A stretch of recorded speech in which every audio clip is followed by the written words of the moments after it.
Hello everyone, good evening. কেমন আছো তোমরা সবাই? আজ মেয়েকে একটু ডান্স ক্লাসে নিয়ে গেছিলাম, তো ফিরে আসার পর বরমশাই বলল যে আজকে আমি রুটি খাবো, কারণ এই শ্রাবণ মাসে সে পুরো মাসটাই নিরামিষ খাচ্ছে। তো বললো আমি একটু রুটি খাবো, তো তড়কা ডাল করো। তো আমি এমনিও ভিজিয়ে রেখেছিলাম, সকালে করতাম, তো ভেবেছিলাম আজকে আর করবো না, এসছি এক জায়গা থেকে, ভালো লাগছে না।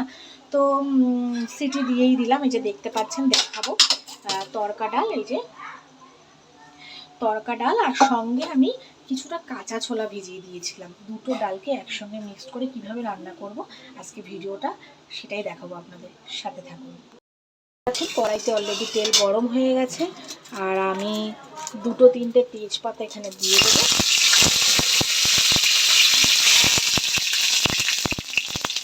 আর একটুখানি জিরে ফোড়ন দেবো, কারণ জিরে ফোড়নটাই না একটা রান্নার স্বাদটাকেই বদলে দেয়। যেহেতু আমি এটা সম্পূর্ণ নিরামিষ করছি, তো এখানে আমি পেঁয়াজ রসুন কিছুই দেব না। এই যে দেখতে পাচ্ছেন এখানে মশলা পেস্ট করে রেখেছি। আমি সেটাও বলে দিচ্ছি এখানে কি কি মশলা দিয়েছি। এখানে দিয়েছি গোটা জিরে, কাঁচা লঙ্কা, আদা, আর একটু গোটা ধনে দিয়েছি। তো এটা আমি এখন তেলের মধ্যে দিয়ে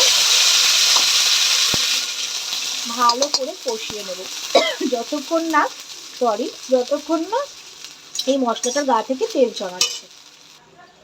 এই নিরামিষ তরকাটা করতে আমি, আপনারা চাইলে আলু ইউজ করতেই পারেন, কিন্তু আমি তড়কা ডালে নিরামিষে আমি মানে আলুটা ইউজ করি না।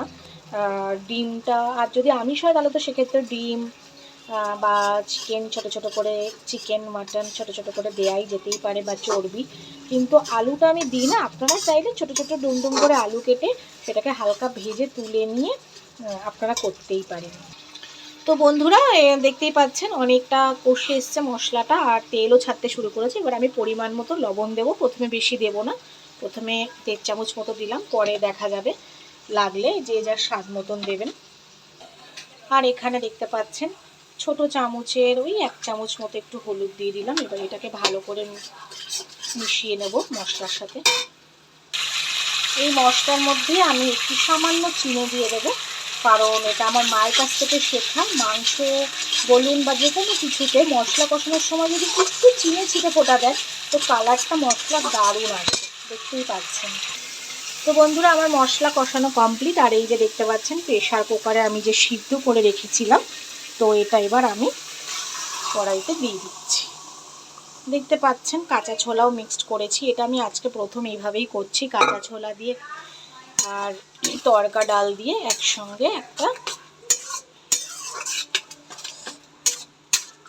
ডাল।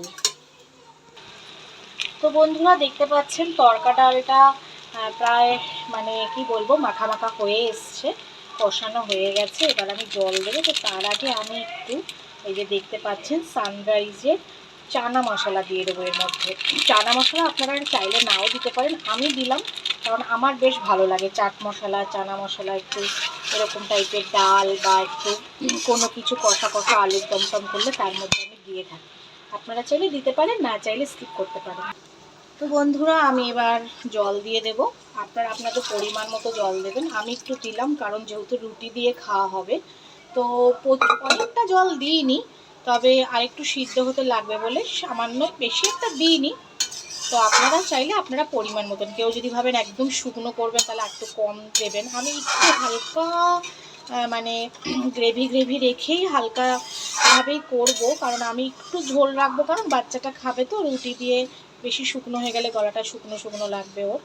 তো এবার এটাকে 3 থেকে 4 মিনিটের জন্য এটা ঢেকে রাখবো, ফুটতে দেবো। তো বন্ধুরা, আমি 4 থেকে 5 মিনিট মতো রেখেছি। দেখেছেন একদম শুকনো করিনি, একটু গা মাখা করেছি, কারণ আমার মেয়েটা খাবে, ও আবার শুকনো খেতে পারে না। আর এই যে দেখতে পাচ্ছেন সানরাইজ, আমি আগের রান্নাও দেখিয়েছি, আমি সানরাইজের গরম মশলাটা ইউজ করি।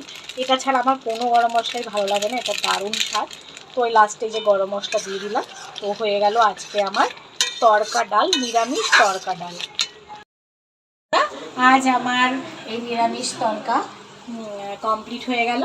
এবার আমরা ডিনার করব, গরম গরমই খেয়ে নেব, অনেকটা টাইমও হয়ে গেছে। আপনারাও সবাই ডিনার করে নিন। আর আমার মতনই এইভাবে আপনারা একটু বানাবেন, দেখবেন খুবই ভালো লাগবে। আর রুটির সঙ্গে নিরামিষ দিনে মানে সত্যি খুবই সুন্দর লাগে খেতে। আমি আগেও করেছি যদিও বা, তো আমার ভিডিওটি ভালো লাগলে অবশ্যই লাইক কমেন্টস আর শেয়ার করতে ভুলবেন না, আর আমার চ্যানেলটিকে অবশ্যই সাবস্ক্রাইব করবেন। খুব ভালো থাকবেন, আর বাড়িতে অবশ্যই একবার এইভাবে নিরামিষ তরকা ডাল ট্রাই করবেন। টাটা।